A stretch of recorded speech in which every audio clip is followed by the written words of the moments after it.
ஜீவபா one. ஒரு சொல், ஒரு பொருள் அல்லது ஒரு நிகழ்வு நம் வாழ்க்கையை மாற்றும் போது என்ன ஜீவபா நடந்தது போல இருக்கு என்று சொல்லுவோம் அல்லவா? அப்படியானால் அது நமக்கு எந்த வயதினரையும் மகிழ்ச்சி கொள்ள வைக்கும் ஒரு பூதம் தானே. நாங்கள் 14 பேர்கள் சேர்ந்து ஜீவபா 1, 2 என 2 புத்தகங்கள் எழுதியிருக்கிறோம். நாங்களே ரசித்து எழுதியவைகள். அப்படியானால் குழந்தைகளுக்கு பிடிக்காமலா போகும்?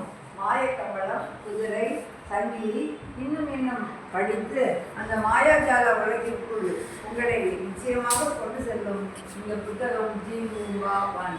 அணிந்துரை எழுதியவர் வசந்தா கோவிந்தராஜன். பால்மதி நாச்சியார் அடிச்சுக்கோ புடிச்சுக்கோ சங்கிலி. கமலி கமலி கோவிந்தன் மாய ரத்ன கம்பளம்.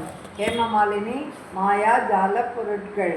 அலைமேலு ரங்கராஜன் பொறுத்தார் பூமி ஆழ்வார். சாந்தி சீனிவாஸ் மாய கம்பளம். சீதா நாராயணன் இந்திய மொழி இளவரசி. ஹேமா வாசுதேவன் மாயவலை. சௌமித்ரி கண்ணன் நல்லவர் படித்தால் விஷயம் புலப்படும். இது ஒரு பேக்கெட் அண்ட் டேல்ஸ் மற்றும் புஸ்தகாவுடன் இணைந்து தயாரிக்கப்பட்ட ஒரு புத்தகம்.